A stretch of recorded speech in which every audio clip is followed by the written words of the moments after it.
Copyright disclaimer under Section 107 of the Copyright Act 1976. Allowance is made for fair use for purposes such as criticism, comment, news reporting, scholarship, and research.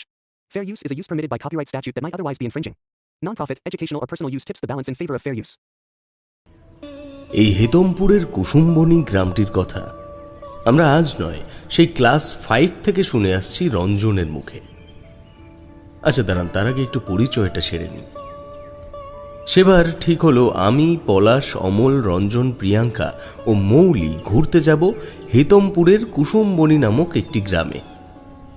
সবার সাথে একটু পরিচয় না করালেই নয়, তাই একটু সংক্ষিপ্তভাবে বলে দিই। অমল এক কথায় ধূর্ত, সাহসী ও দীপ্ত বুদ্ধিসম্পন্ন ছেলে। রঞ্জন স্বাভাবিক, প্রাণবন্ত, প্রচুর অর্থ প্রতিপত্তি সম্পন্ন ধনী মানুষের পুত্র। প্রিয়াঙ্কা পুরনো ঐতিহাসিক জিনিসের প্রতি অমোঘ আকর্ষণ। হবি পার্ক সার্কাসের অ্যান্টিক মার্কেটে সপ্তাহে একদিন অন্তত গিয়ে কিছু একটা কিনে বাড়িতে এনে রাখা। মৌলি সুন্দর গান গায়, কিন্তু যে কোনো বিষয়ে অতিরিক্ত প্রতিক্রিয়া করে ফেলে। আমারও পলাশের কথায় পরে আসছি। রঞ্জনের বাবার বদলির চাকরি হওয়ার কারণে ঝাড়খণ্ডের আরগামো থেকে যখন ওরা কেষ্টপুরে এলো, সেই সময় থেকেই আমাদের সঙ্গে তার বন্ধুত্ব। স্কুলের টিফিনে, বিকেলে ক্রিকেটের মাঠে, এমনকি কোনো কোনো সময় ছুটির দিনে বাড়িতে চলে এসেও এই কুসুমবনী গ্রামে তাদের পূর্বপুরুষদের যে এক বিরাট কর্মকাণ্ড রয়েছে সেটাই শুনিয়ে যেত। অবশেষে আমরা প্রত্যেকেই এই গন্তব্যের ব্যাপারে মনস্থির করতে পারায় রঞ্জন যেন হাতে চাঁদ পেল। তার মনের ভেতরে পুষে রাখা অপার ইচ্ছেটা পূর্ণ হলো যেন এতদিনে। এখানে বলে রাখি, পল অর্থাৎ পলাশ নিয়োগী, তাকে নিয়ে আমাদের বরাবরই আলাদা রকমের আবেগ থাকে। যে কোনো সাধারণ বিষয়কে বিকৃত করে খুব বড়সড় একটা হাস্যরসযুক্ত পদার্থে পরিণত করায় তার জুড়িমেলা ভার। একদম নিউ টাউন থেকে শিয়ালদহ স্টেশন পর্যন্ত প্রিয়াঙ্কা ও মৌলির ব্যাগ টানতে টানতে বেচারা ক্লান্ত হয়ে পড়েছিল। গন্তব্যমুখী ট্রেনে চেপে যখন আমি তার হাতের থেকে ব্যাগগুলো নিয়ে বাংকারে তুলতে যাব, সে সময় সে খাপ্পা হয়ে বলেছিল, এই দোস্তিদা দেখো, এখন শেষ মুহূর্তে এসে এত দোস্তি দেখানোর দরকার নেই, তুমি বসে পড়ো, তোমার ব্যাগটা আমি তুলে দিচ্ছি। এবার মূল ঘটনায় আসি। যে কারণে এই কাহিনীটি আজ স্মৃতি রোমন্থিত করছি, তার কারণটি খুব ভয়ঙ্কর। রঞ্জনদের বাড়ির বাৎসরিক কালী পুজো ছিল কাল। সেই মূর্তির জিভ ও চোখ দুটোর দিকে তাকিয়েই ব্যাপারটা আবার কাল বৈশাখীর মতো মাথায় ঝাপটা দিল। আমার নাম সুমিত দস্তিদার। বর্তমানে কলেজের গণ্ডি পার করার পর বাবার কাপড় বিক্রির ব্যবসাটা ধরেছি।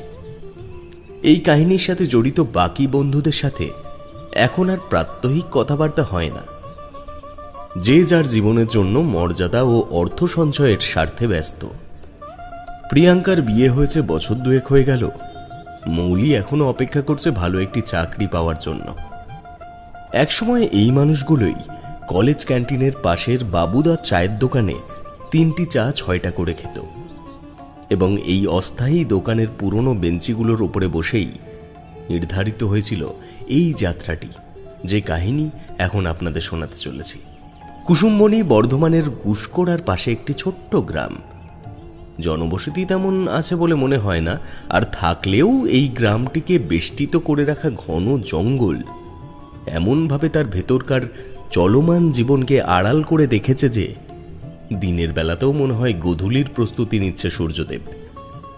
শুধুমাত্র রঞ্জনদের প্রায় 200 বছর পুরনো এই বৃদ্ধ 3তলা বাড়ির চূড়াটি মাথা তুলেছে সবার উপরে, অভিভাবকের দৃষ্টি বোলানোর জন্য। জংশন স্টেশন থেকে নেমে প্রথমে রিকশায় করে মধুপুর নামের একটি গ্রামের বটতলার মোড় থেকে গরুর গাড়িতে করে পৌঁছালাম কুসুমবনীর জমিদার বাড়িতে। বাড়ি না বলে এটিকে একটা নবাবের হাবিলি টাবিলে বললে ভুল হবে না, কারণ একদম গোড়ার থেকে ইমারতের চূড়া পর্যন্ত যে নিপুণ চিত্র বা কলকার কাজ করা হয়েছিল সেকালে, তা বুঝতে এখনো খুব একটা অসুবিধা হয় না। পলাশ হা করে বাড়িটির আপাদমস্তক নিরীক্ষণ করতে করতে বলল, মায়েরই রঞ্জন, তোর কথা শুনে যদি কুসুমবনী না আসতাম তবে হয়তো এত সুন্দর একটা জায়গা জীবন থেকে বাদ হয়ে যেত রে। ভাই ধন্যবাদ তোকে। হ্যাঁ, বিশ্বাস কর আমি আরো মুগ্ধ। আহা, কি জায়গা মাইরি। বাকিরাও সমবেতভাবে সহমত প্রকাশ করল এবং ঠিক পলাশের মতন করেই অবাক হয়ে চেয়ে রইল বাড়িটির দিকে। কেবল অমলের কমপ্লিমেন্ট সকলের চেয়ে আলাদা। সে বলল, এই পুরো বাড়িটাকে তোদের সুন্দর লাগছে? খেয়াল করে দেখেছিস সেখানকার নেটওয়ার্কের অবস্থা? আর তাছাড়া এই জঙ্গলে ঘেরা স্যাঁতস্যাঁতে বাড়িটার মধ্যে আমরা কেবল এই কজন। বিপদ আপদ হলে কোথায় যাব বল দেখি? রঞ্জন মুখ চেপে একটা মৃদু হাসি হাসল। তারপর অমলের কাঁধে হাত রেখে বলল, এই পরিকল্পনা আমার আজকের নয় বন্ধু। এখানে ভজুয়া ও তার স্ত্রী থাকে বাড়ির দেখাশোনার জন্য। তোদের কাছে ব্যাপারটা গোপন রেখেছি সারপ্রাইজ দেবো বলে। ভেবেছিলাম একটা ভয় দেখাবো, কিন্তু তোরা আগে থেকেই ভয় পেয়ে গেছিস যখন, আর লুকিয়ে লাভ নেই। আয় ভেতরে আয়। এমন সময় লক্ষ্য করলাম খিড়কির দরজার দিক থেকে একজন বছর 50-এর মোটা সোটা লোক গামছা দিয়ে মুখ মুছতে মুছতে বেরিয়ে আসছে। তার চোখ উজ্জ্বল এবং মোটা গোপের তলার থেকে উকি মারছে সাদা দুধের মতো চকচকে দাঁত। তার দৃষ্টি আমাদের সবার দিকেই ঘুরল ঠিকই, তবে রঞ্জনের দিকে গিয়ে একেবারে আটকে গেল। বিস্মিত কণ্ঠে বলল, আরে বাবা রঞ্জন, কত বড় হয়ে গেছিস তুই বাবা। সেই ছোটবেলায় কত নিয়ে ঘুরে বেড়িয়েছি তোকে। দাদা বাবু মানে তোমার বাবা বলতো, শোন ভজুয়া, যখন আমরা থাকবো না তুই দেখাশোনা করবি আমার ছেলের। তোর কাছে আমাদের থেকে বেশি ভালো থাকেও।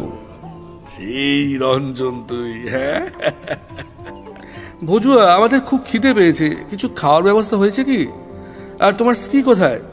ভজুয়া ব্যস্ত হয়ে প্রিয়াঙ্কা ও মৌলির ব্যাগ হাতে তুলে নিয়ে বলল, এই দেখেছো, আমি তো কথায় কথায় তোমাদের বাইরেই দাঁড় করিয়ে রেখেছি। হ্যাঁ আয় রঞ্জন বাবা, আয় ভেতরে আয়। তোমরা এসো। বাসন্তী, দেখো ওরা চলে এসেছে। দেখো তো রঞ্জনকে চিনতে পারো কিনা।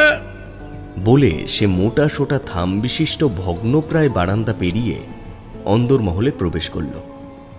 আমরাও তার পিছু নিলাম। বাড়ির ভেতরকার পরিবেশ বাইরের মতো দুর্দশাগ্রস্ত নয়। ভজুয়া এবং তার স্ত্রীর কর্মনিপুণতা ও নিষ্ঠার পরিচয় পাওয়া যায় এই অন্দরমহল দেখলে। বৃহৎ বৈঠক ঘরের মাঝের থেকে উঠে গেছে দোতলায় যাওয়ার প্রশস্ত কাঠের সিঁড়ি, এবং নিচের তলায় এই বসার জায়গাকেই কেন্দ্র করে দুই পাশে দুটি দুটি করে মোট 4টি ঘর। তাদের মধ্যে 3টি দরজা বন্ধ এবং একটি মাত্র খোলা দরজার ভেতর থেকে ভেসে আসছে শিলনোড়ায় মশলা পেশার শব্দ। পরক্ষণে সেখান থেকে একজন মধ্যবয়স্ক মহিলা কোমরে আঁচল গুজতে গুজতে হাসি মুখে বেরিয়ে এলো। বলল, কেমন আছো তোমরা সবাই? খাবার দাবার পুরো তৈরি হয়ে এসেছে। তোমরা চট করে স্নানটা সেরে নাও, আমি এদিকটা শেষ করি। ওরে বাসন্তী, এদিকে আগে দেখো, আমাদের বড়বাবুর ছেলে রঞ্জন কত বড়টি হয়ে গেছে। তোমার এই ছেলের গল্পই তো করতাম। যেখানে আমি যেতাম সেখানেই ওকে যেতে দিতেই হবে। রঞ্জন আমাদের দিকে তাকিয়ে অপ্রস্তুতভাবে হাসল। যদিও ওর এই পারিবারিক ইতিহাসের পেছনে আমাদের কোনো উৎসাহ নেই, তবুও মৌলি বলল, তবে রঞ্জনের ছোটবেলার গল্প কিন্তু আজ শুনবো আপনার কাছে। আগে একটু বাড়িটা ঘুরে দেখি। এই অত বড় বাড়ি এখন ঘুরতে হবে না, আমরা তো 6-7 দিন থাকবো, এত তাড়া কিসের? যদি খুব ভুল না করি রান্নাঘরে বোধহয় হয়ে আসা মুরগির ঝোলের উপরে গরম মশলা পড়ল। কি গন্ধ! আমরা সবাই হো হো করে হেসে উঠলাম। ভজুয়া মৌলির কৌতূহলে খুব খুশি হয়েছে, তা ওর কথা শোনার পরেই তার মুখে প্রকাশিত হলো। পলাশ দ্রুত সিঁড়ি ভেঙে 3-4 ধাপ উঠে যাওয়ার সঙ্গে সঙ্গেই ভজুয়া ব্যস্ত হয়ে বলল, না না, উঠি করো না বাবু, দোতলার অবস্থা ভালো নয়। উপরের ঘরগুলোর থেকে পলেস্তাটা খসে খসে পড়তে শুরু করেছে। আজ প্রায় বছর 2 হয়ে গেল। কখন কি বিপদ হয়ে যায় এই জন্য আমরা আবার উপরে যাই না। তোমাদের থাকার ব্যবস্থা নিচেই করা হয়েছে। এসো এসো, দেখিয়ে দিই। পলাশ নিরাশ হয়ে নেমে এলো নিচে। রঞ্জন বলল, বাবাকে জানিয়েছিলে এই ব্যাপারে?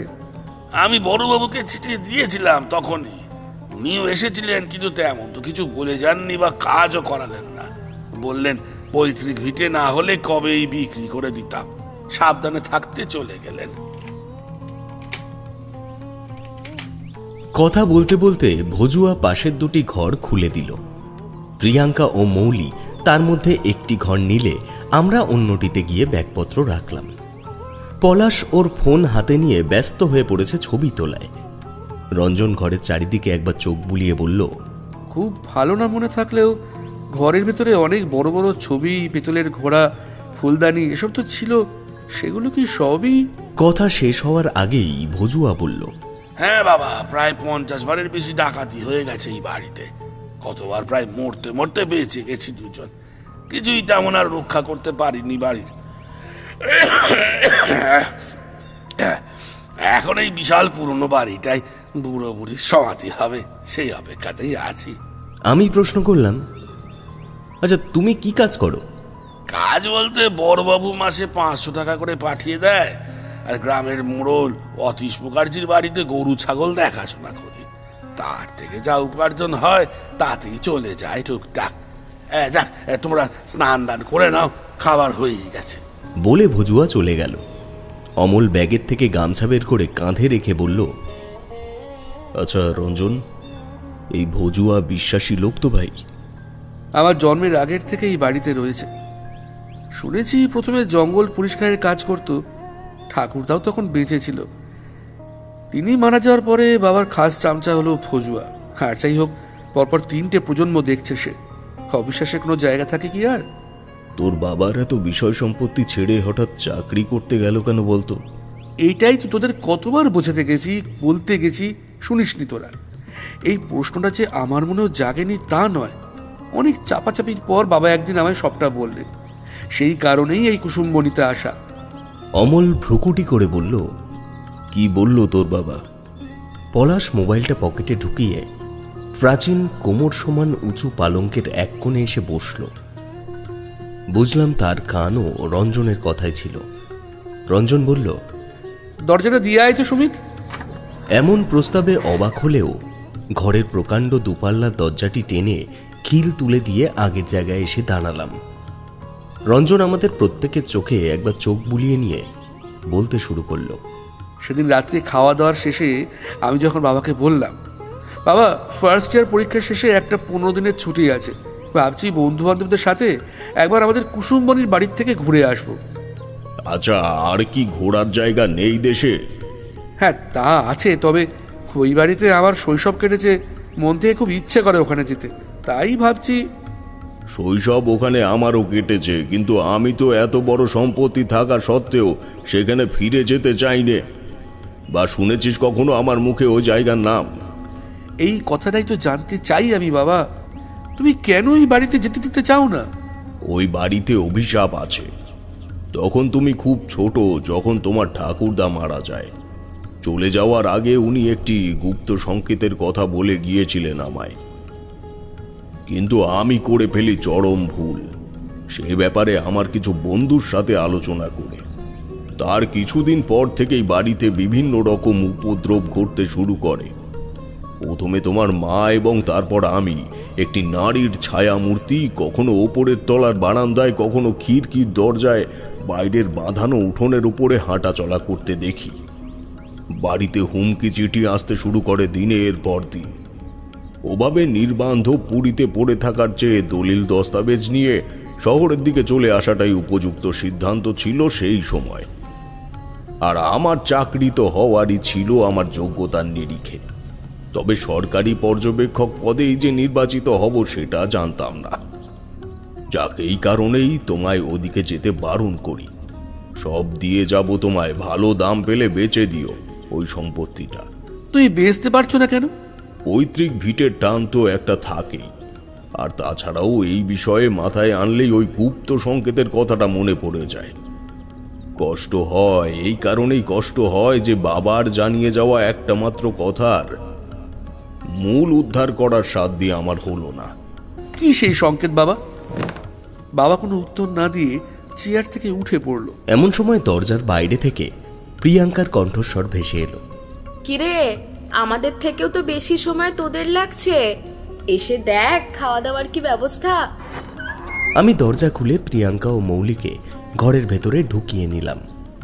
ওদিকে অমল রঞ্জনকে প্রশ্ন করল, তার মানে তোর বাবা জানে না আমরা এখানে এসেছি? বাবা জানে ওর বাবা জানে আমরা গ্রামের বাড়িতে এসেছি। প্রিয়াঙ্কার মুখে সম্পূর্ণ অপ্রত্যাশিত এই কথাটি শুনে আমরা বিস্মিত হয়ে তার দিকে চাইলাম। ওর সাথে যে রঞ্জনের একটা আত্মার সম্পর্ক আছে সেই আঁচ আমরা আগেই পেয়েছিলাম, তবে তারা দুজন মিলে এইভাবে আমাদের ঘোল খাইয়ে দেবে সেটা গুণাক্ষরেও টের পাইনি। প্রিয়াঙ্কা আরও বলল, আমার বাড়িতে কিন্তু সত্যিটাই জানে। দেখ, তোদের নিয়ে তো কোনো অসুবিধে নেই, কিন্তু মৌলির বাড়ি থেকে তো ছাড়তো না এটা না বললে। আমার বাড়িতে যাবে শুনেই ওর বাবা মা একটাও প্রশ্ন করেনি। তবে এখানে যে কারণে এসেছি সেটা না উদ্ধার করা পর্যন্ত কিন্তু ছাড়বো না, এটাই আমাদের সংকল্প হোক, এই আশাই রাখবো তোদের কাছে। আশা করি রঞ্জন তোদের সবটাই বলে দিয়েছে। রঞ্জন প্রিয়াঙ্কার দিকে তাকিয়ে ইতিবাচক মাথা নাড়ল। অমল বলল, এতদিনের জীবনে আমার সব থেকে ভালো কাজ কোনটা জানিস? আমরা সবাই অবাক হয়ে চেয়ে রয়েছি দেখে সে বলল, তোদের সঙ্গে বন্ধুত্ব করা। এমন অ্যাডভেঞ্চার প্রিয় মানুষ অনেক হয়, কিন্তু ঘটনাস্থলে এসে এভাবে চমকে দেওয়ার মতো ক্ষমতা আর কজনের থাকে? সংকেত বা ধাঁধাটা আছে তো? রঞ্জন ওর ব্যাগের থেকে একটা ছোট্ট পেতলের ঘটি বের করে অমলের হাতে দিল। আমরা সবাই ঝুঁকে পড়লাম সেদিকে। বলল, এইটা আমার মায়ের কৃতিত্ব, সে পেছন থেকে আমায় সাপোর্ট করেছে ব্যাপারটা, নইলে বাবার আলমারি খুলে এই জিনিসটা উদ্ধার করা আমার পক্ষে সম্ভব হতো না। কিন্তু এতদিন যাবৎ সে অনেকবার জিনিসটি খুঁটিয়ে খুঁটিয়ে দেখেছে, কিন্তু কিছু উদ্ধার করতে পারেনি। হ্যাঁ, আমার অবস্থাও তাই। এখন তোরাই ভরসা। আমার বিশ্বাস কিছু না কিছু একটা বের হবেই এতগুলো মাথা থেকে। অমল আমাদের মধ্যে সব থেকে চতুর ছেলে বলেই আমরা মন থেকে বিশ্বাস করতাম, তাই সহজাতভাবেই সবার চোখ পড়ল তার দিকে। সে পেতলের ঘটিটা চোখের সামনে তুলে একবার 360 ডিগ্রি ঘুরিয়ে আবার বিপরীত দিকে ফিরিয়ে নিল। খুব সাধারণ একটি তরলের পাত্র ছাড়া অন্য কিছু ভাবার কোনো কারণ পেলাম না। অমল বলল, এটা দিয়ে কি বুঝবো বলতো? কিছুই তো। চলে এসো সকলে, আসন করে দিয়েছি। তখন আর আমরা কজন স্নান করলাম না, মোটামুটি চোখে মুখে জল দিয়ে খেতে চলে এলাম। গরম গরম লুচি ও বন মুরগির কারি দিয়ে গলা অবধি খেয়েও যেন স্বাদ মিটল না কারোরই। কেবল মৌলি 5টা লুচি খাওয়ার পর হার মানল। আপাত রহস্যময় মানসিক অবস্থার মধ্যে এমন মধ্যাহ্ন ভোজ যেন এই যাত্রাটাকে সুসম্পন্ন করল। খাওয়া দাওয়া সেরে আমরা পুনরায় একই ঘরে সঙ্গবদ্ধ হলাম। ভজুয়া চলে গেল মোড়লের বাড়ির কাজ সারতে। তার স্ত্রী তখন আমাদের দিয়ে থুয়ে নিজে খেতে বসেছে। পলাশ হাতে ঘটিটা তুলে নিয়ে বলল, অনেকক্ষণ ধরে একটা কথা ভাবছি, বলবো? কি কথা? পলাশ সেটিকে ডান হাতে এগিয়ে ধরে বলল, এই জিনিসটি সাধারণত থাকে ঠাকুর ঘরে। আমার মনে হয় সেখানে গেলে যদি কিছু পাওয়া যায়। মন্দ বলিসনি ভাই, তবে ঠাকুর ঘর যদি দোতলায় হয় তবে তো যাওয়া নিষেধ। আমি বললাম, আমার ধারণা আগেকার দিনে পুজো আর্চার জন্য আলাদা মন্দির করা হতো, বাড়িতে ঠাকুর ঘর থাকার তো কথা নয়। ঠিকই বলেছিস সুমিত, আমাদের বাড়ির পুজো হতো গড়ের জঙ্গলের মন্দিরে। ততদূর পর্যন্ত আমাদের সম্পত্তির দাগ আছে। বাবা বলে, সীমানায় মন্দির প্রতিষ্ঠা করলে আমরা সবটাই নজর না রাখতে পারলেও ঈশ্বর রাখবেন। ওখানে পুজো দেওয়ার জন্য একজন কুলপুরোহিত আছেন, আজও প্রতিদিন নিয়ম করে পুজো হয়। যাওয়া যায় সেখানে? কেন নয়, তবে যাওয়ার উপায়টা একটু জেনে নিতে হবে। সেই ছোটবেলায় গেছি। মৌলি প্রতিবাদের ভঙ্গিতে হাত নেড়ে বলল, এই আচ্ছা শোন, তোরা ওই বাবার বয়সী লোকটাকে নাম ধরে ডাকছিস কেন বলতো? সে তো রঞ্জন ডাকছে, তাই আমরাও। মৌলি, তাকে ছোট থেকে এই নামে ডাকি আমি। আমার একমাত্র বাল্যবেলার বন্ধু, তাকে কি কাকু বলে ডাকবো? আর আমার বন্ধু মানে তো তোদেরও বন্ধু, তাই তোরাও এই নামেই ডাক, এতে সে খুশিই হবে। চল, এখন সন্ধ্যা লাগানো যাবে না। আশপাশটা কেমন জঙ্গলটা তোরা দেখেছিস? প্রিয়াঙ্কা, টর্চ দুটো নিয়ে নে তো। লক্ষ্য করলাম এই গোপন প্রণয়ী দুজন সম্পূর্ণ পূর্ব প্রস্তুতি নিয়েই এসেছে এই অভিযানের জন্য। প্রিয়াঙ্কা ওর ঘরে গিয়ে দুটো বিদেশি লেজার টর্চ নিয়ে এলো, আর এদিকে রঞ্জন তার ব্যাগের থেকে একটা ছোট্ট ছুরি বের করে ওর কোমরে গুজে নিল। পলাশ বলল, ছুরি কি হবে? এই দিকটায় শিয়ালের উপদ্রবের কথা বাবার মুখে অনেক শুনেছি। লাঠি সোটায় কাজ না হলে এটা কাজে লাগতে পারে। সত্যিই অতি সামান্য সরঞ্জাম হলেও এই ছোট ছোট প্রস্তুতিগুলি মনের মধ্যে আবেগের চোরা ঢেউ হয়ে আছাড় খাচ্ছিল। রান্নাঘরের সামনে গিয়ে রঞ্জন ভজুয়ার স্ত্রীকে মন্দিরে যাওয়ার সবথেকে সোজা পথটি জানতে চাওয়ায় সে বলল, কিন্তু ওদিকে কি ওই ভর দুপুরে যাওয়াটা ঠিক হবে? রাস্তাটা তো পুরোটাই জঙ্গল। অসুবিধা হবে না, আমরা এতজন আছি, ভয় কি? বেশ, তবে যাও, কিন্তু সন্ধ্যার আগে কিন্তু ফিরে এসো। এই বাড়ির পেছন থেকে সোজা চলে যাবে মিনিট 10 মতন, তারপর দেখবে একটা ছোট্ট পুকুর আছে। ওখানে জঙ্গলটা আরোই ঘন। আমরাও গেছি প্রায় ওই 3 মাস হয়ে গেছে। ওই পুকুরের উল্টো পাশেই একটা মোটা শিশু গাছের তলায় মন্দির। শুনেছি যখন এই বাড়ি ভর্তি লোক ছিল তখন রঞ্জনের ঠাকুমা নাকি রোজ দুপুরবেলায় গিয়ে পুজো দিয়ে আসতো। উনি চলে যাওয়ার পর থেকে ত্রিলোচন পুরুতি সব করতেন। তখন সে বামনের বয়স ছিল মোটে 19। তবে তার বাবা মারা যাওয়ায় ওই কুলপুরোহিত হিসেবে তার ছেলেকেই রাখা হয়। এখনো উনি দেখাশোনা করেন। ধন্যবাদ, আমরা তবে আসছি। হ্যাঁ, একটু ঘুরে। আমরা দ্রুত বেরিয়ে পড়লাম মন্দিরের উদ্দেশ্যে।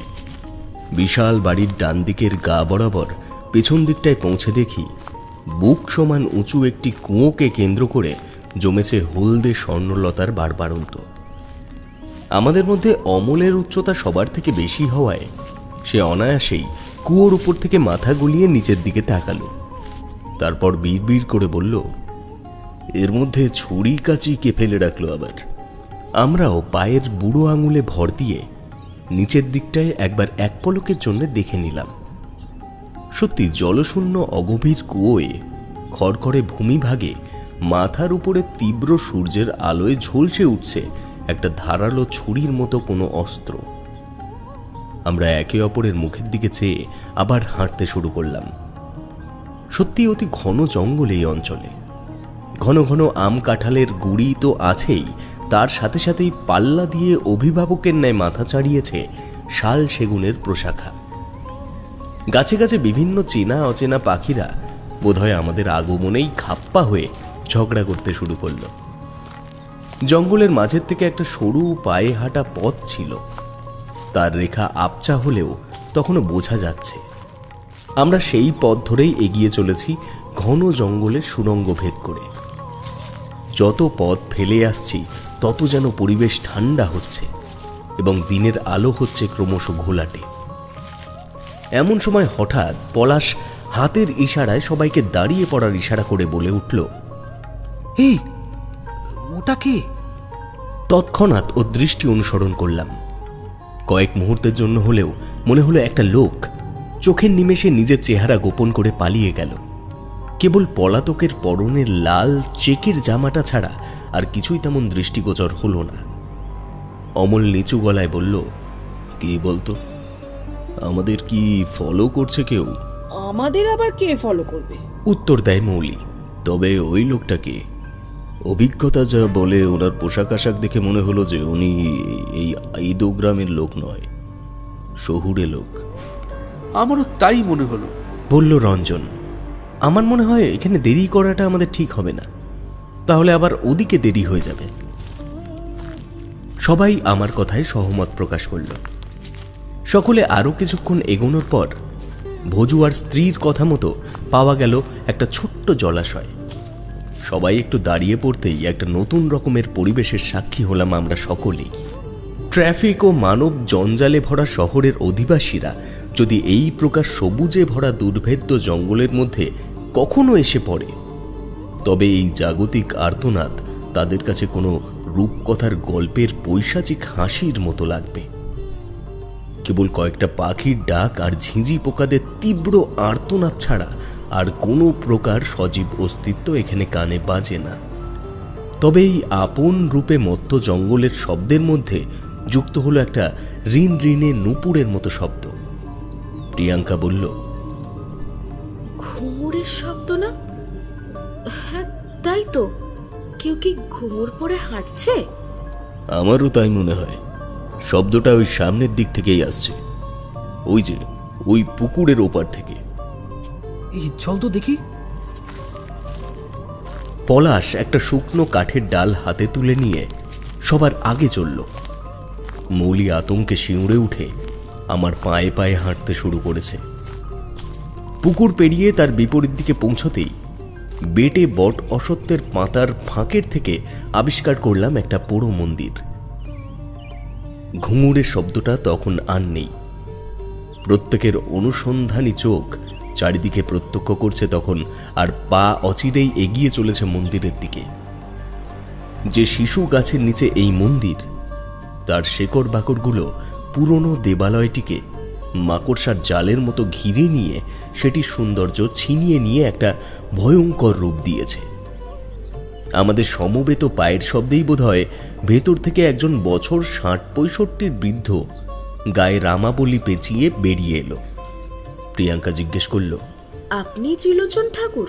বৃদ্ধ হাত জোড় করে বলল, আর আপনারা? আমরা প্রত্যেকেই তখন বিস্ময়ে জর্জরিত। পলাশ কুনোয়ের গুঁতোয় রঞ্জনকে এগিয়ে দিতেই সে বলল, আমার নাম রঞ্জন সেনগুপ্ত, মলয় সেনগুপ্তর ছেলে আমি। আপনি বোধহয় আমায় অনেক ছোট দেখেছিলেন। বৃদ্ধ পুরোহিত আবেগে গলে পড়ে বলল, সে কি, আমাদের কর্তাবাবু ছেলে তুমি? এত বড় হয়ে গেছ? হ্যাঁ, আমি সেই। এতদিন পরে এখানে আসার একটা বিশেষ কারণও আছে। এমন সময় অমল নিজের ডান পা দিয়ে রঞ্জিতের পায়ে চাপ দিয়ে প্রসঙ্গ পরিবর্তন করতে ইঙ্গিত করল। মানে ওই একটু ঘুরে যাই সবাইকে নিয়ে। আয় তোরা ভেতরে আয় দেখি। সেই ছোটবেলায় কয়েকবার এসেছিলাম এখানে মায়ের সাথে। রঞ্জিতের কাঁচা অভিনয়টা দেখে ওর মাথায় একটা চাপড় মারার ইচ্ছে হচ্ছিল, কিন্তু অনেক কষ্টে নিজেকে আটকে নিলাম। ত্রিলোচন পুরোহিত হাসি মুখে আমাদের আপ্যায়ন করলেন ভেতরে।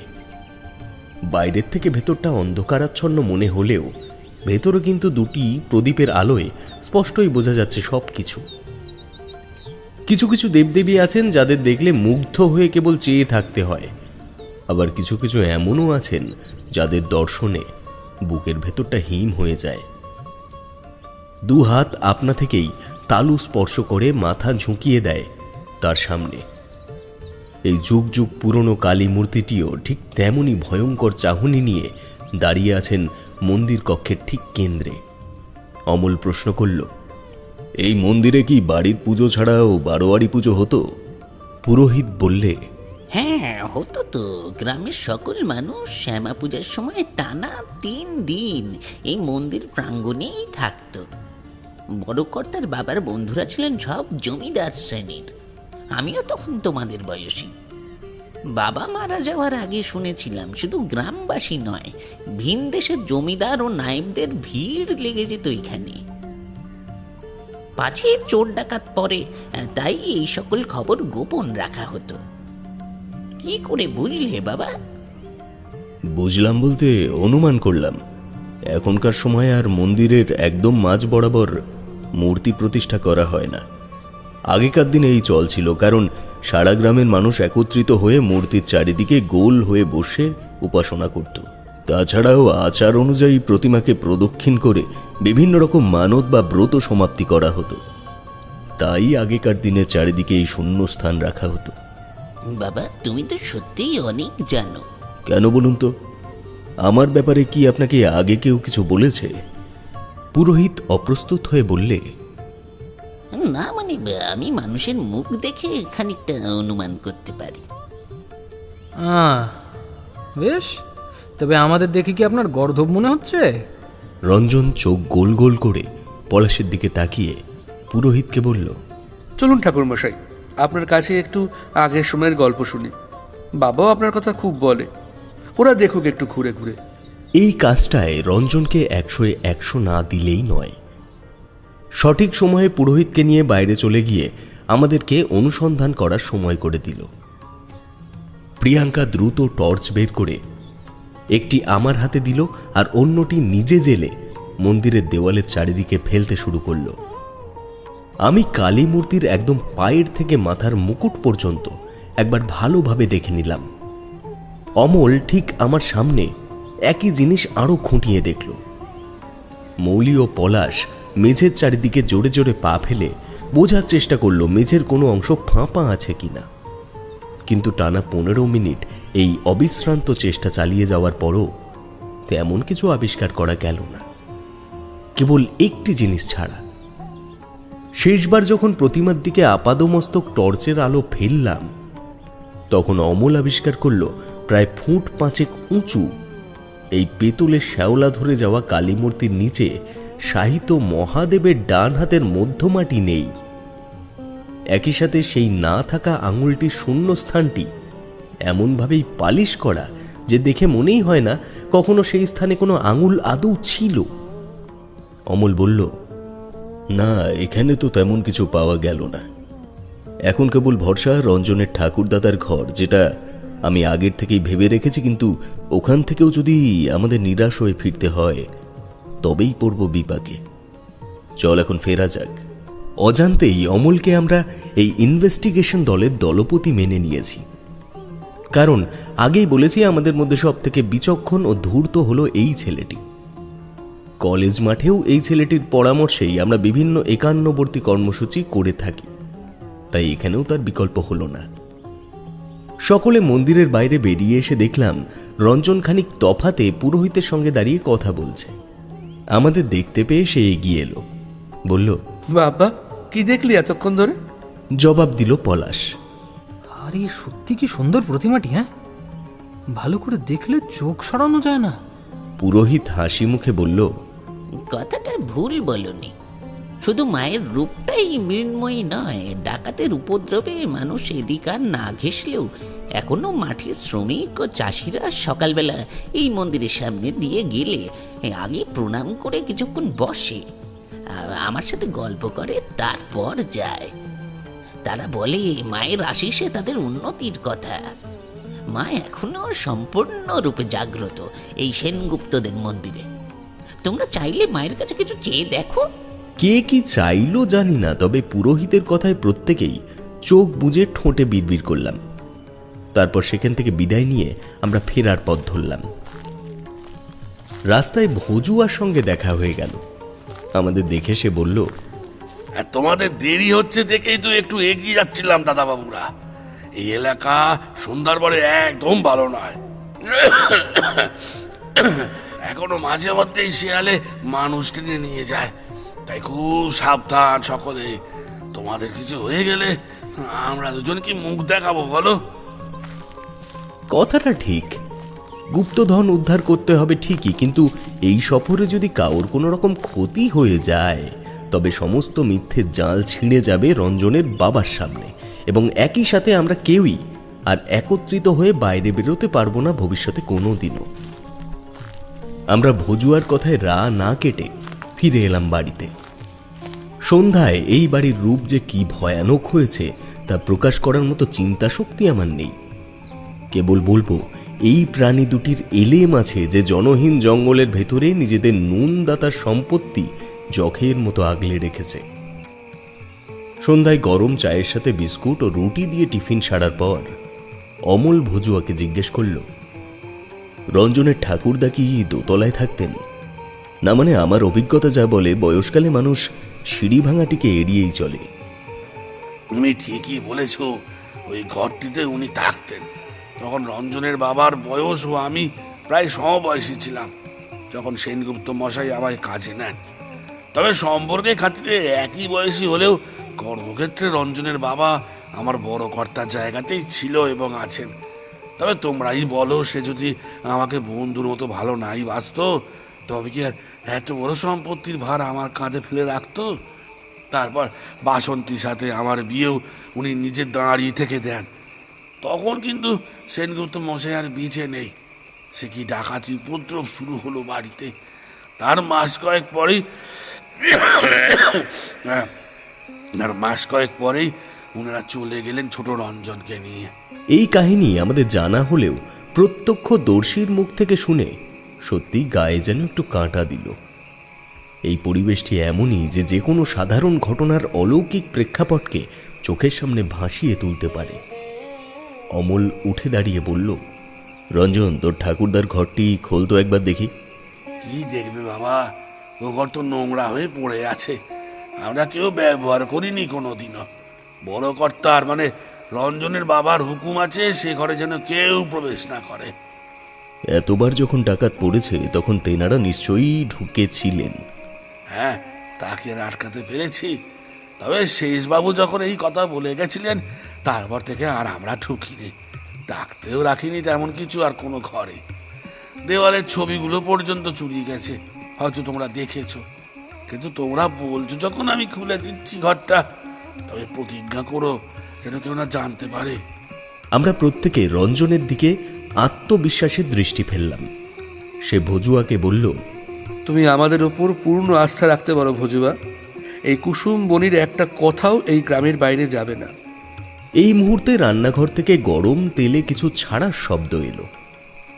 ভজুয়া ধুতির খুঁট থেকে একটা চাবির গোছা বের করে একটি জং ধরে যাওয়া চাবি তার মধ্যে থেকে বেছে নিয়ে তালার দিকে এগিয়ে যেতেই বাড়ির পেছন থেকে একটা আত্মকরুণ সুর ভেসে এলো। ভজুয়া দৌড়ে গিয়ে দোতলায় যাওয়ার সিঁড়ির পেছন থেকে একটা চকচকে তলোয়ার তুলে এনে আদেশের ভঙ্গিতে বলল, সবাই ঘরে ঢুকে যাও দাদাবাবু, নিশ্চয়ই ডাকাত এসেছে। রঞ্জন চোয়াল শক্ত করে এগিয়ে এলো, কোমর থেকে তার ছোড়াটা বের করে বলল, ভজুয়া, আমার বাড়িতে ডাকাত পড়লে নিশ্চয়ই আমি চুপ করে বসে থাকবো না। বলেই এক ছুটে সে বাইরে বেরিয়ে গেল। আমরাও গেলাম তার পেছন পেছন। অমল টর্চ জেলে রঞ্জনকে এড়িয়ে আগে চলে গেল। বাড়ির পেছনে পৌঁছে দেখলাম সেখানকার কোমর সমান আগাছার জঙ্গলগুলি তখনও শান্ত হতে পারেনি, অর্থাৎ এখানে কেউ ছিল যে আমাদের পদশব্দে পালিয়ে গেছে। পলাশ বলল, বুঝলি, নিশ্চয়ই আমাদের কেউ ফলো করছে। এবারে ওই গুপ্ত সংকেত বা গুপ্তধনের ব্যাপারটা অন্য কেউ জানতে পেরেছে। চল ঘরে ফিরে চল। কেউ আবডাল থেকে আক্রমণ করলে আমরা এই মুহূর্তে কিছুই করতে পারবো না, আর শত্রু মনস্ক যদি হয় তাহলে তাদের কাছে এখন কোন অস্ত্র আছে তা জানা আমাদের পক্ষে সম্ভব নয়। ভজুয়া ততক্ষণে আমাদের আশপাশটায় খুঁজতে শুরু করেছে। অমলের কথা তার কানে যেতেই বলল, হ্যাঁ দাদাবাবু, তোমরা ঘরে ফিরে যাও। জানি তোমাদের রক্ত এখন গরম, কিন্তু ডাকাতের মতি তোমরা জানো না, তারা মানুষ নয়। চাবিটা দাও ওই ঘরের। এমন একটা ঘটনার পরেও অমলকে চাবি চাইতে দেখে একটু অবাক হলো ভজুয়া। তারপর বলল, সে ঘরের সামনেই পড়ে আছে চাবি দাদাবাবু। আমরা সবাই ফিরে এলাম নির্দিষ্ট ঘরের সামনে। রঞ্জন একটা নিঃশ্বাস ছেড়ে বলল,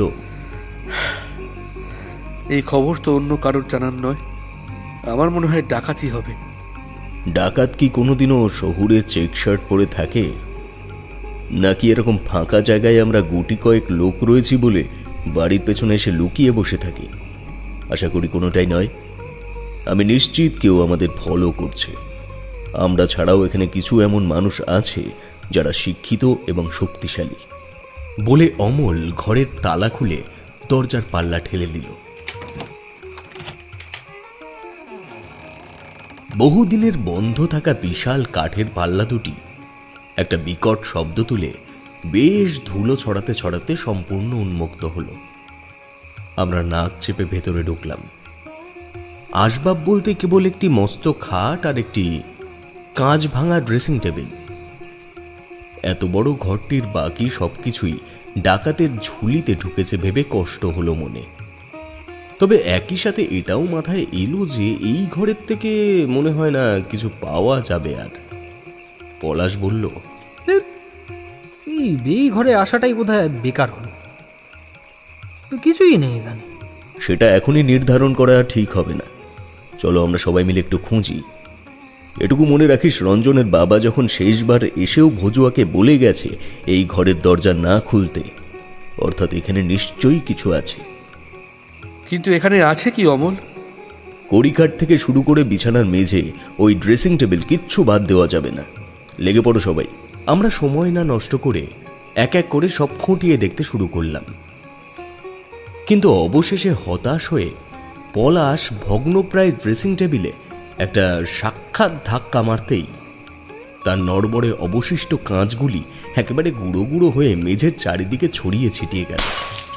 অমল বলে উঠল, এক্সিলেন্ট পলাশ, এটা তো মাথাতেই আসেনি। আসবাব দুটি একবার সরিয়ে দেখা যায় কিছু পাওয়া যায় কিনা। আয় ধর দেখি। আমরা বিনা বাক্য ব্যয়ে সবাই হাত লাগালাম অমলের সাথে। প্রথমে ড্রেসিং টেবিলটা খানিক সরিয়ে তার নিচটা ভালো করে দেখলাম।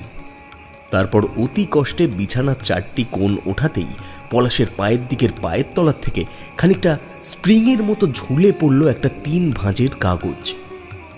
উত্তেজনায় চিৎকার করে উঠলাম আমি, ওই তো ওটা একটা কাগজ মনে হচ্ছে না? সবাই সেদিকে কিছুক্ষণ বিস্মিত হয়ে চেয়ে থাকার পর বাকি কোণগুলি নামিয়ে দিয়ে সেদিকের অংশটি আরও একটু উঁচু করলাম আমি, রঞ্জন ও পলাশ। অমল তলার থেকে সযত্নে কাগজটি বের করে হাতের ইশারায় কোণটা নামিয়ে দিতে বলল। সবাই হুমড়ি খেয়ে পড়লাম কাগজটির দিকে। প্রিয়াঙ্কা নিচু গলায় বলল, আমাদের ঘরে চলো, ভজুয়া চলে এসেছে। সে কিছু সন্দেহ করলেই রঞ্জনের বাবার কানে কিন্তু খবরটা চলে যাবে। প্রিয়াঙ্কা একদম ঠিক বলেছে অমল, চল ঘরে চল।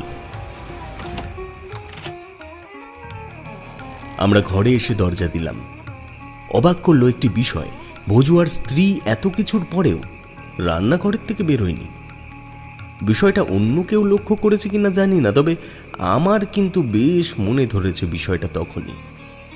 এদিকে অমল সেই কাগজটি খুলে চোখের সামনে মেলতেই দেখতে পেলাম তার উপরে 8 লাইনের একটি ধাঁধা লেখা আছে, যথা জাতক ছায়ার নিচে তাহার ভূষণ আছে, 4 করেতেই কাঁটি হালকা সেথায় মাটি, সেই স্থানেতেই থেকেও ঘড়া পূর্ণ হবে দেখো, গুপ্ত রাশি উঠিয়ে নিয়ে পাত্র বাড়ি রেখো। সমস্তটা পড়ে প্রিয়াঙ্কা বলল, কিছু বুঝতে পারলি তোরা কেউ? পলাশ ঠোঁট উল্টে না জানিয়ে দিল। মৌলি আঙুল কাটল তাতে। অমল বলল, আমি কিন্তু কিছুটা হলেও বুঝেছি। আমরা সবান্ধবে জিজ্ঞেস করলাম তাকে বিষয়টা কি। অমল কিছু বলার আগেই রঞ্জন বলল, দেখো অমল, আমার মনে হয় আমাদের সমস্ত ব্যাপারটা এই ঘর থেকেই জেনে নেওয়া উচিত। শত্রু লেগেছে পেছনে অমল। প্রত্যেকের মাথায় যদি ধাঁধাটা একবার স্পষ্টভাবে ঢুকে যায়, তবে আমাদের মধ্যেই কেউ না কেউ ঠিক সেটা উদ্ধার করে গা টাকা দিত। মানে বুঝতে পারছিস তো, আমি চাইছি না ওরা সবাইকে একসঙ্গে আক্রমণ করার সুযোগ পাক। কথাটা ঠিকই বলেছিস, দেখে চেষ্টা করা যাক। জাতক ছায়ার নিচে, জাতক মানে জন্মগ্রহণকারী বা যে জন্মেছে, তার মানে শিশুর ছায়া মানে শিশু গাছের নিচে সেই মন্দির। তারপর তাহার ভূষণ আছে, মানে যেখানে গুপ্ত ধনভাণ্ডার যা আছে তা যে আভরণ বা গহনা তাতে সন্দেহ নেই, এজন্যই ভূষণ বলে উল্লেখ করা হচ্ছে। 4 করেতেই কাটি, এটাই তো মাথায় ঢুকছে না। 4 করেতেই কাটি এর মানে কি?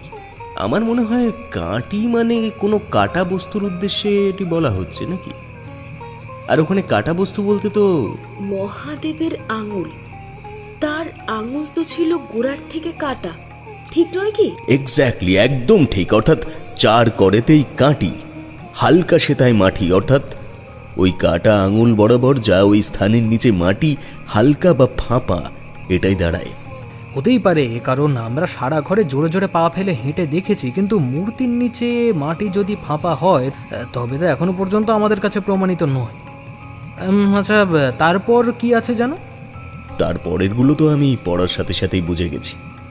সেই স্থানেতেই থেকেও ঘড়া পূর্ণ হবে দেখো, গুপ্ত রাশি উঠিয়ে নিয়ে পাত্র বাড়ি রেখো, মানে ওখানেই গর্ত করতে হবে, তারপর কোনোভাবে ঘড়া অর্থাৎ রঞ্জনের বাবাকে দিয়ে যাওয়া ওই ঘটিটা পূর্ণ হবে, যেটাকে ঘড়া অর্থাৎ বড় কলসির সাথে সম্বোধিত করা হয়েছে।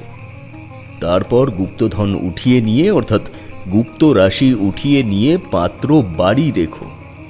এই বাড়ি মানে কিন্তু কোনো ঘর বাড়ি নয়, তবে এই বাড়ির অর্থ জল, মানে গুপ্ত ভাণ্ডার তুলে নিয়ে কলসিটা সেখানে রেখে দিতে বলা হচ্ছে। যদিও তার কারণ স্পিরিচুয়াল হতে পারে বা তোর দাদুর আত্মার শান্তির জন্যেও সে চাইতে পারে। পুরোটা জানার পর আমাদের প্রত্যেকের ভেতরে একটা আলাদা উত্তেজনা কাজ করতে লাগলো। ভজুয়া ততক্ষণ বাড়ির চারিদিকে ঘুরে ঘুরে ডাকাত দলের জন্য অপেক্ষা করছিল। অবশেষে কিছু না পেয়ে ফিরে এসে সে তলোয়ার শান দিতে বসেছে। দরজা খুলতেই সে বলল, খাবার হয়ে গেছে দাদাবাবু, তোমরা খেয়ে নাও। ঠিক তখনই সেই ঘুঙুর বাঁধা পায়ের শব্দে আমাদের কান সজাগ হয়ে উঠল। কেউ যেন দৌড়ে পালিয়ে গেল বাড়ির বারান্দা থেকে জঙ্গলের দিকে। ভজুয়া বলল, কেউ বা কারা আপনাদের পিছনে লেগেছে দাদাবাবু, নইলে এতদিন এইসব উপদ্রব হয়নি। বড় কর্তাকে একবার টেলিফোন করে সবটা জানাও। এই ঘুঙুর পায়ে দেওয়া মানুষটাকে এত খুঁজেও দেখতে পেলুম না। রঞ্জন ভজুয়ার সামনের থেকে তলোয়ার তুলে নিয়ে বলল, তোমায় খুঁজতে হবে না, আজ এসবের শেষ থেকে ছাড়বো ভজুয়া। এই পায়ে ঘুঙুর বাঁধা নারী মূর্তি আমার মা বাবাকেও এখান থেকে ভয় দেখিয়ে তাড়িয়েছিল, আজ আমাদেরও একইভাবে বিব্রত করতে চাইছে।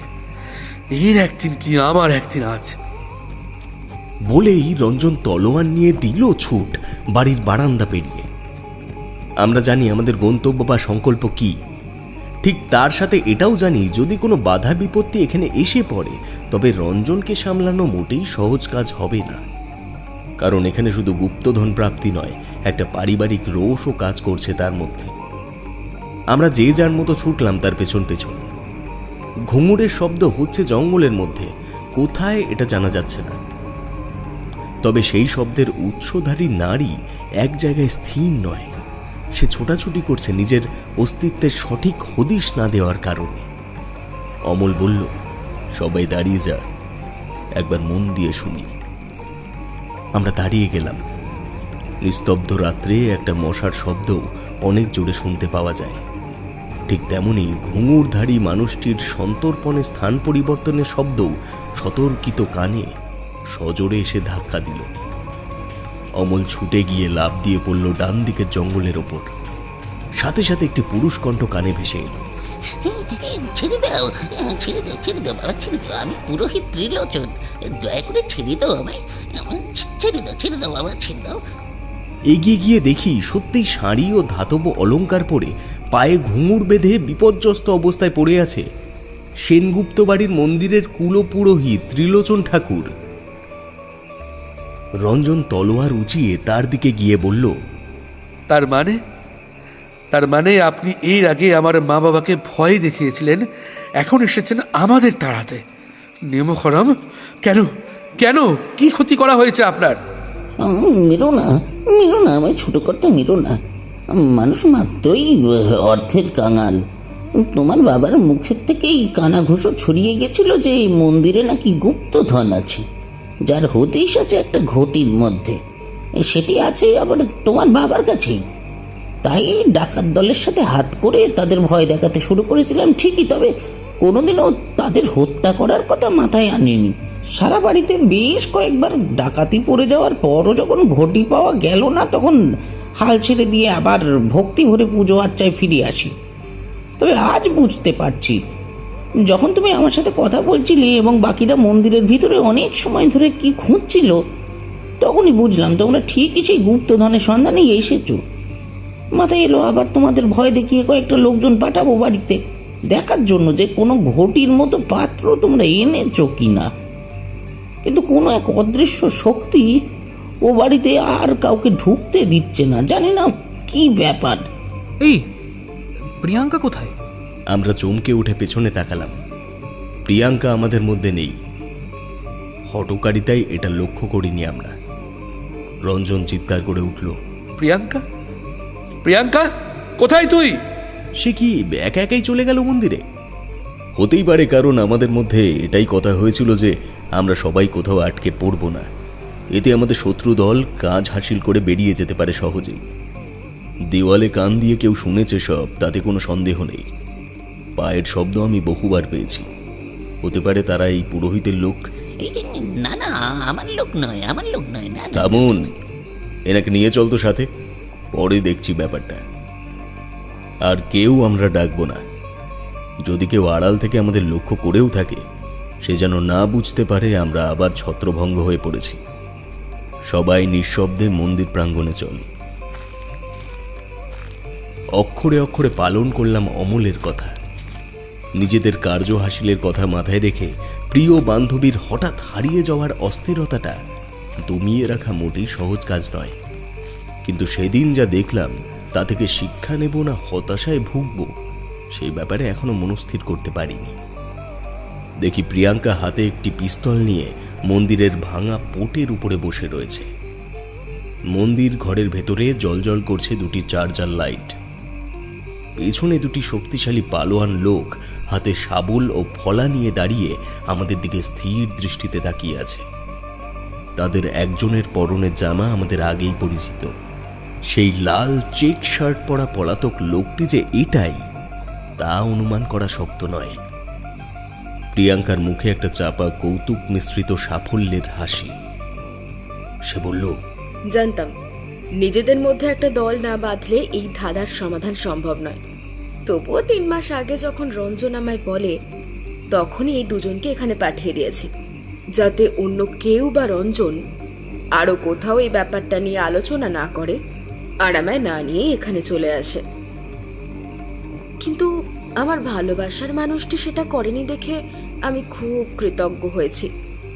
অমল, তোর মাথায় কিন্তু বুদ্ধি আছে ভাই, এই কারণেই তো তোকে নিয়ে আসার জন্য এখানে তো জোরাজুরি করেছি। জিজ্ঞেস কর ওকে কতবার বলেছি। যা, আর তোদের লাগবে না, বাকিটা আমি করে নেব, যা। রঞ্জন নিজের সমস্ত শক্তি হারিয়ে শরীর ছেড়ে দিয়ে বসে পড়ল মাটির ওপর।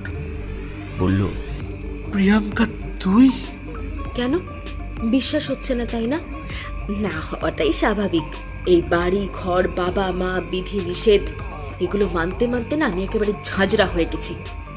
এবার নিজের সাম্রাজ্য বানাবো নিজেই, আর নিজেই হব নিজের মালিক। তোদের মতো এরকম ছাপোষা বন্ধুদের সাথে কত কষ্ট করে মিশি তোদের কোনো ধারণাই নেই। চিন্তা করিস না, চিন্তা করিস না, তোরাও বিলাসিতার ভাগ পাবি, তবে মালিক হব আমি। আমার অ্যান্টিক স্মাগলারদের সাথে হাত আছে, মাল কালকেই বিক্রি হয়ে যাবে। এই ব্যবসা টুকটাক আমি আগের থেকেই করি। অবাক হয়ে কেবল প্রিয়াঙ্কার কথাগুলি শুনলাম। এই তাহলে তার অ্যান্টিক জিনিসের প্রতি ভালোবাসার কারণ। এত কাছের একজন মানুষ সম্পূর্ণ বিপরীত মনস্ক হয়ে তৈরি ছিল আমরা বুঝতেও পারিনি। অমল একটু এগিয়ে যেতেই প্রিয়াঙ্কা নৃশংসের মতো চালিয়ে দিল তার ডান পায়ের পাতায় গুলি। যন্ত্রণার আর্তনাদে ফেটে পড়ল চারিদিক। রঞ্জন আক্রোশে চিৎকার করে উঠল, প্রিয়াঙ্কা! এই যে কিছু কিছু মানুষ থেকে থেকে বীরপুরুষ হয়ে উঠতে চায়, এটাতেই বাঁধে অশান্তি। তোরা এখান থেকে চলে যা, নয়তো এখানে চুপচাপ দাঁড়িয়ে থাক। বেশি চালাকি করতে গেলে না সবাইকে শেষ করে দিতে আমার এক মুহূর্ত লাগবে না। এই শালা ভজুয়া আর ওর স্ত্রী না বহুত ঝামেলায় ফেললো। প্রথমে খবর পেলাম এখানে কেউ থাকতো না, হয়তো মালগুলো টপকে গেছে। রঞ্জনের কথায় আমি চুপ করেছিলাম ঠিকই, কিন্তু এখানে এসে চমকে গেলাম ওদেরকে দেখে। আমার লোকেরা কিন্তু ওই বাড়িতে ঢুকে কাউকে এতদিন দেখেইনি। এই কথা শুনে পুরোহিত কাপা কাপা গলায় বলল, মানে মানে ভজুয়া ও তার স্ত্রী এখনো বেঁচে আছে? ওদের তো আমি নিজের হাতে। হ্যাঁ, তুমি নিজের হাতে হত্যা করেছো ত্রিলোচন। আমরা চমকে উঠলাম। দেখি ভজুয়া অনতি দূরে আলো আঁধারিতে দাঁড়িয়ে আছে, তবে তার কণ্ঠ এখন যেন কেমন ভাষা ভাষা। সে বলতে থাকলো, ছুরি দিয়ে আমাদের নলি কেটে সেই ছুরি ফেলেছো বাড়ির পেছনের কুয়োর ভেতরে, তবে সেই অস্ত্র ওরা দেখেছে। আমি অবাক হলাম তোমার লোভ দেখে। আশ্রয়দাতার নুনের মূল্যটুকু দিতে পারলে না তুমি ব্রাহ্মণ সন্তান হয়ে। আমরা থাকলে তোমার গুপ্তধনের সংকেত অনুসন্ধানে বাধা দেব, তাই তুমি আমাদের মারলে ঠিকই। তবে এটা মনে রেখো, সেদিনই ঠিক করেছিলাম তোমার মুখোশ সবার সামনে না খোলা পর্যন্ত তোমায় মারবো না। খুব দেরি হলো না সেই দিনটা আসতে ত্রিলোচন। কত অপরিচিত লোক আসতে দেখেছি বাড়ির ভিতরে এই কদিনে। এই কূটনৈতিক ভাবাপন্ন তোমাদের বান্ধবীটির পাঠানো লোকগুলিও বাড়ির সমস্ত কিছু তছনছ করেছে শেষ 10 দিন আগেও। তবুও চুপ থেকেছি, অপেক্ষা করেছি এই মুহূর্তে। বিশ্বাস ছিল অন্যায়ের শাস্তি ঈশ্বর দেবেই খুব শীঘ্রই। কারণটা তুমিও জানো ত্রিলোচন, সেনগুপ্ত বাড়ির বনেদি শ্যামা এখনো সম্পূর্ণ রূপ জাগ্রত। বাসন্তী! হাঁক দিয়ে ভজুয়ার অবয়বটি অন্ধকার থেকে কিছুটা এগিয়ে সকলের দৃষ্টিপযুক্ত হল। সে দৃশ্য না দেখলেই বোধহয় ভালো হতো। ভজুয়ার ডান চোখের পাশের থেকে একটা গভীর গর্ত তৈরি হয়েছে, যেখানে রক্ত শুকিয়ে গেলেও চামড়ার টানে মুখটি বেঁকে আছে ডান প্রান্তে। ঠোঁট ও নাকের অবস্থান সমান্তরাল নয়। সেদিকে ভয়ার্ত দৃষ্টিতে তাকিয়ে আছি, এমন সময় একটা তীক্ষ্ণ চিৎকারে আবার মন্দিরের দিকে চাইলাম। দেখি প্রিয়াঙ্কার দেহটিকে প্রায় ফুট 10 উপরে ভাসিয়ে তুলেছে আরো একটি এলোকিসি ক্ষত বিক্ষত নারী মূর্তি। সে আর অন্য কেউ নয়, ভজুয়ার স্ত্রী বাসন্তী। করুণ সেতারের মতো সুর ভেসে উঠল তার কণ্ঠে। কোনো একটা খুব পরিচিত গানের মতো লাগলো সেই সুরটি। রঞ্জন চিৎকার করে উঠল, ওকে ছেড়ে দাও, ওকে কিছু করো না তোমরা। আমি নিশ্চিত সে তার ভুল বুঝতে পারবে। ওকে ছেড়ে দিতে বলো ভজুয়া। ততক্ষণে মন্দির কক্ষে দাঁড়িয়ে থাকা ভীমদর্শী লোকগুলি পরিমরি করে পলাতক হয়েছে। ভজুয়া তার স্ত্রীর উদ্দেশ্যে বললে, ওকে ছেড়ে দাও বাসন্তী। আশ্রয়দাতার সাথে নামখারামি আমরা করতে পারি না, কোনোভাবেই না। তার স্ত্রী মন্ত্রের মতো সেই কথা পালন করল। ভাসমান পালকের মতো রঞ্জনের সামনে এসে প্রিয়াঙ্কাকে নামিয়ে দিল। সে রঞ্জনকে ধরে ব্যাকুল হয়ে কাঁদতে শুরু করেছিল ঠিকই, কিন্তু রঞ্জন সেদিনের পর থেকে আর প্রিয়াঙ্কাকে স্পর্শ করেনি। ভজুয়া ও তার স্ত্রী চলে গেল ত্রিলোচন পুরোহিতের শরীরটাকে যন্ত্রণা দিতে দিতে। এটা শুধু তাদের খুনের প্রতিশোধ নয়, মালিকের সাথে নেমোখারামের পরিমাণও বটে। সেদিন আমরা আগে অমলকে হাসপাতালে নিয়ে গিয়ে ওর ট্রিটমেন্ট চালাই। রঞ্জন পোস্ট অফিসে খোঁজ নেয় যে ওর পাঠানো অগ্রিম চিঠিগুলি কুসুম্বনীর বাড়িতে আদৌ পৌঁছেছিল কিনা। পোস্টমাস্টার বলে শেষ 3 মাস ধরে সেই বাড়িতে গিয়ে কাউকে পায়নি, তা চিঠি দেবেই বা কাকে? এক কথায় পুরো অভিজ্ঞতাটি আমাদের কাছে এখনো অস্পষ্ট। কেবল এটুকু জানি, ভজুয়া ও তার স্ত্রী কেবল আমাদের রক্ষা করার জন্যই দেখা দিয়েছিল তা নয়। আমরা নিশ্চিত তারা এখনো যখের মতন মনিবের সম্পত্তিকে পাহারা দিয়ে চলেছে। অমল সুস্থ হওয়ার পর দুটো জিনিস আমরা খুব সহজেই খুঁজে পাই। যদিও একটা ওই গুপ্তধন উদ্ধার, যেটার পেছনে সব থেকে বেশি বুদ্ধির স্খলন অমলেরই ছিল। আর দ্বিতীয়ত যখন পলাশ বলল, আচ্ছা বুঝলি, আমাদের এবার ভজুয়া আর ওর স্ত্রীর মৃতদেহগুলো খুঁজে তাদের অন্তিম সৎকার করা উচিত। কিন্তু তাদের বডি কোথায় পাওয়া যায় বলতো? এই ক্ষেত্রেও বুদ্ধি অমলেরই ছিল। বলল, ভজুয়া প্রথম থেকেই আমাদের দোতলায় উঠতে দিচ্ছিল না। আমার মনে হয় কারণটা এটাই। দোতলার সবকটি ঘর খুঁজলে আশা করি তাদের মৃতদেহ খুঁজে পাওয়া যাবে। তাই করা হলো। ধাঁধার নির্দেশ অনুযায়ী গুপ্ত ধনসম্পত্তি ভরা বাক্সটি সেই মূর্তির তলার থেকে তুলে নিয়ে সেখানে যখন রঞ্জনের নিয়ে আসা ছোট্ট পেতলের ঘটিটি রাখলাম, জানি না পৃথিবীর কোন বিচিত্র খেয়ালে সমস্ত বিজ্ঞান মনস্কতা মুহূর্তের মধ্যে মিথ্যে প্রমাণ করে দিয়ে সেই খালি ঘটের ভেতরে জল ভরে গেল। আমরা তখন বিচার বুদ্ধির পরিসংখ্যান হারিয়েছি, তাই খুব বেশিক্ষণ ব্যাপারটা নিয়ে ভাবলাম না। কেবল এটাই জানলাম, কোনো রূপকথার দেশে আমরা কয়েকদিনের বাসিন্দা হওয়ার সুযোগ পেয়েছিলাম সেবার। ভজুয়া ও তার স্ত্রী বাসন্তীর কঙ্কাল পাওয়া গিয়েছিল দোতলার পশ্চিমের ঘরটি থেকে। পরবর্তীতে শুধু তাদের অন্তিম সৎকার নয়, কলকাতায় ফিরে এসে বিশেষ কয়েকজন লোক খাইয়ে শ্রাদ্ধ শান্তি অনুষ্ঠিত হয়েছিল। রঞ্জনদের বাড়ির প্রতিষ্ঠিত কালী মূর্তির চোখ ও জিভ সোনা দিয়ে তৈরি। তবে এই নির্মাণ নবীন নয়, এই অলংকার ছিল সেই গুপ্তধনের বাক্সে। তাই কাল পুজোর থেকে আসার পরেই ঘটনাটি বারবার মাথায় ঘুরপাক খাচ্ছিল। রঞ্জনের বাবা পরে জানান, আমার বাবার সময় দূর দূরান্ত থেকে জমিদার নায়েবরা কালী পুজোর সময় বিভিন্ন উপঢৌকন নিয়ে ওই মন্দিরে আসত। সকলেই বাবার বন্ধু ছিল। বাবা আজীবন সেই বহু মূল্যবান সম্পদ, অলংকার, সোনা দানা একত্রিত করে শেষে মায়ের চরণ তলেই গচ্ছিত করে রেখে গিয়েছিলেন। ধাঁধার কাগজটি তিনি আমাকে নিজের হাতেই দিয়েছিলেন এবং ঘরটি দিয়ে বলেছিলেন, যদি তুমি এই ধাঁধার সমাধান করতে পারো তবে এই ঘটের কাজও তুমি বুঝবে। মনে রেখো, এটি তোমার মায়ের খুব পছন্দের একটি পুজো পাত্র। এই সম্পত্তি আমার কাছে বহু মূল্যবান রত্ন ভাণ্ডারের থেকেও বেশি, তাই এটিকে যত্নে রেখে দিও সেই জায়গাতেই।